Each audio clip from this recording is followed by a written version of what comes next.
Assalamualaikum warahmatullahi wabarakatuh. Sesungguhnya kita bersyukur kepada Allah Subhanahu wa taala. Hari ini kita masih diberi kehidupan oleh Allah Subhanahu wa taala. Karena dengan nikmat hidup ini Allah Subhanahu wa taala masih memberikan kesempatan kepada kita untuk memperbaiki iman dan amal kita.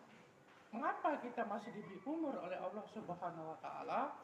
Semata-mata apakah amal kita ini masih kurang untuk kita berjumpa kepada Allah Subhanahu wa taala, atau kita diberi oleh Allah Subhanahu wa taala untuk segera bertaubat kepada Allah Subhanahu wa taala.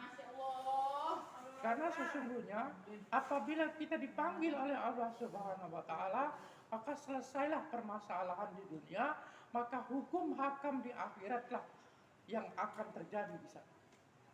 Hari ini kita perlukan rumah, hari ini kita perlukan suami, istri, anak, pekerjaan, pakaian, semua diperlukan.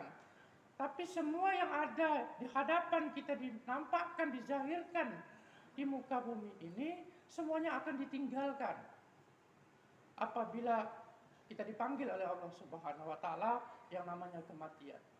Maka dalam kubur itu yang beralaskan tanah, berdindingkan tanah, beratapkan tanah, hanya iman dan amal kita lah yang bisa menolong kita, bukan selain daripada itu.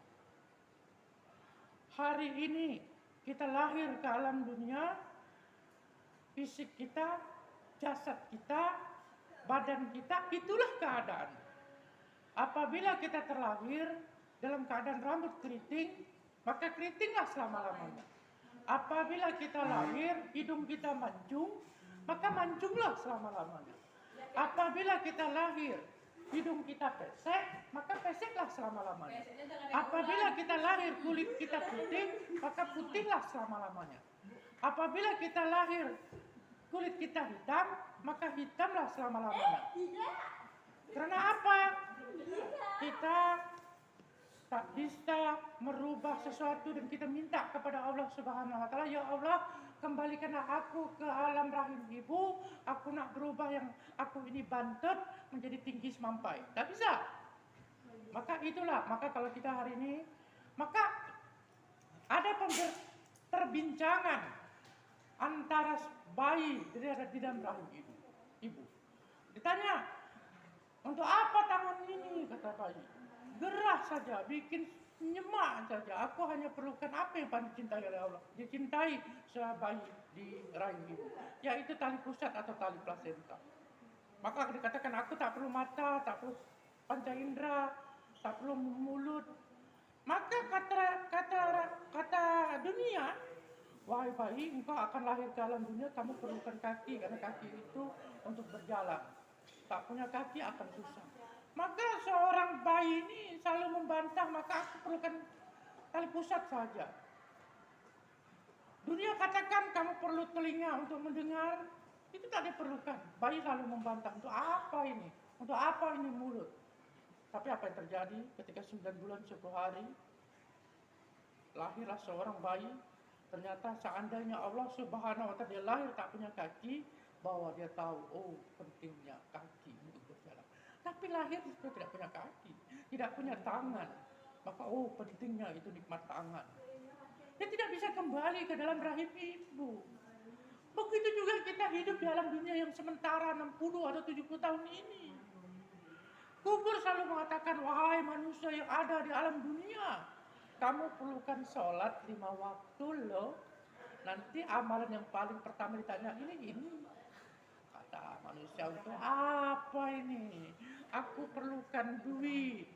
Aku perlukan pekerjaan, harta, pangkat, jabatan, kekuasaan.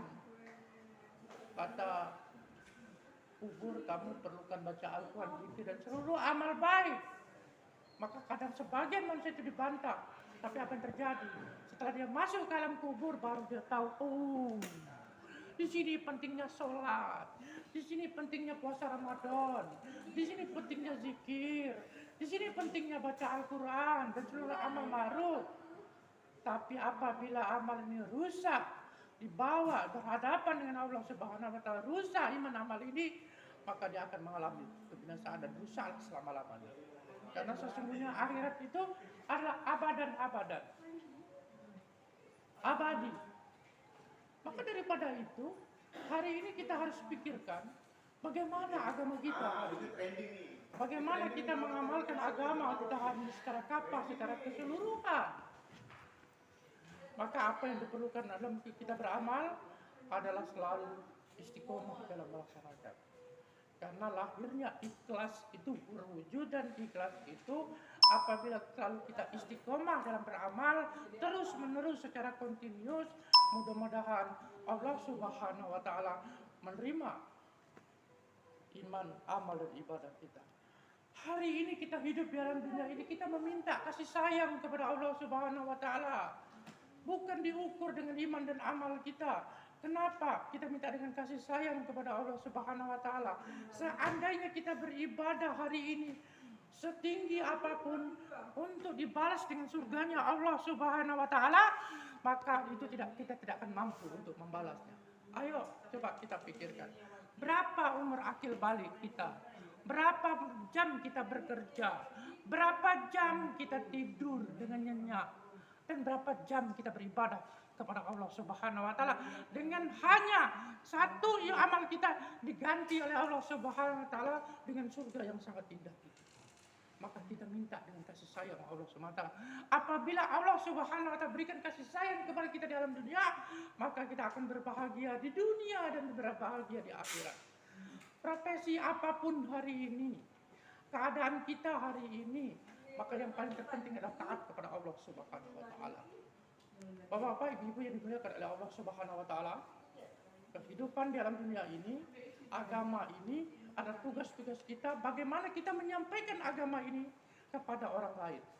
Karena tugas-tugas kenabian, Nabi Muhammad sallallahu alaihi wasallam adalah khataman nabi, nabi yang terakhir. Tapi tugas-tugas kenabian ada di pundak-pundak kita semua. Tugas-tugas agama ini bukanlah tugas ulama, ustadz, tapi ada tugas kita sebagai orang Islam, sebagaimana dalam Al-Quran, Bismillahirrahmanirrahim, kuntum khairal ummati ukhrijat nas, ta'muruna bil ma'ruf wa tanha 'anil munkar wa tu'minuna billah. Kita adalah umat is the best. Kita adalah umat yang terbaik, tapi dengan satu catatan, mengajak manusia kepada kebaikan dan mencegah daripada kemungkaran. Ini adalah tugas kita semua, Bapak-bapak, ibu-ibu yang dimuliakan oleh Allah Subhanahu wa taala. Jangan hari ini agama diserahkan kepada orang-orang tertentu, kepada ulama, sehingga dia seakan-akan menjadi yatim piatu. Ini tugas agama kita serahkan saja kepada ulama. Agama ini serahkan kepada ustadz, kepada kiai dan sebagainya. Padahal agama ini kita sampaikan walaupun satu ayat kepada orang lain. Karena sesungguhnya apabila kita bicara tentang kehebatan Allah Subhanahu wa taala, tentang kekuasaan Allah Subhanahu wa taala, tentang pentingnya kampung akhirat, tentang pentingnya nikmat dan azab kubur, sesungguhnya kita semakin yakin bahwa Allah kuasa, makhluk tak kuasa. Maka tugas kita adalah menyampaikan kepada saudara-saudara kita. Tugas kita menyampaikan kepada saudara-saudara kita, jadi agama ini kita sampaikan kepada orang lain, pada hakikat adalah untuk memperbaiki diri kita sendiri. Kita bicara pentingnya iman amal, kita bicara pentingnya sholat, sesungguhnya apa yang dia ucapkan adalah dia ingin memperbaiki diri dia sendiri, bukan memperbaiki orang lain.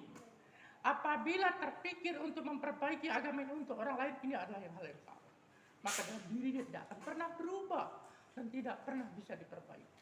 Maka memperbaiki agama ini adalah untuk diri kita sendiri. Kita mengajak orang lain sholat, kita sendiri memperbaiki sholat kita. Benarkah tidak? Sejauh mana kita semakin taat kepada Allah Subhanahu wa taala. Kita mengajak kepada orang lain. Pentingnya kampung akhirat, selalu kita ingat kepada Allah Subhanahu wa taala. Maka daripada itu, agama ini sangat penting dalam kehidupan kita sehari-hari. Karena manusia akan berbahagia, manusia ini akan senang, manusia ini akan sukses apabila dia punya agama.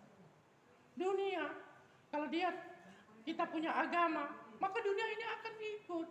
Kita hari ini punya kebun 1 kapling, punya tanah 1 kapling, tapi kita tidak pernah tanam. Maka apa yang terjadi? Yang ada semak belukar, yang ada pohon-pohon yang tak bermanfaat.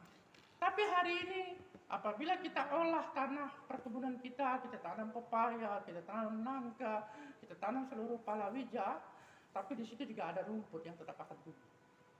Maka hari ini kalau kita mengamalkan agama, melaksanakan agama secara kesempurnaan, maka dunia pasti ada dalam genggaman kita. Maka daripada itu kita harus yakin bahwa ya, agama ini bisa menyelamatkan kita di kampung akhirat, bukan perkara-perkara yang lain. Karena perkara-perkara yang nampak ini suatu saat akan kita tinggalkan. Tapi hari ini seluruh amal kebaikan kita, seluruh apa yang ada yang kita lakukan hari ini, maka itulah yang akan menjadi bekal kita di kampung akhirat nanti. Maka daripada itu, di sisa-sisa kehidupan kita yang sementara ini 60 atau 70 tahun, tidak lama, maka mari kita bagaimana bermuasabah diri bahwa pentingnya iman, amal, dan agama kita ini untuk kita perbaiki dalam kehidupan sehari-hari untuk bekal kita di kampung akhirat. Mohon maaf kalau ada pembicaraan perkataan yang salah, yang benar datangnya dari Allah Subhanahu wa taala, yang salah adalah kesilapan dan kelemahan saya sendiri. Kalau pedang melukai tubuh, masih kan ada harapan sembuh. Kalau lidah melukai hati, mana kan obat tidak dicari. Wabillahi taufiq wal hidayah. Assalamualaikum warahmatullahi wabarakatuh. Oke.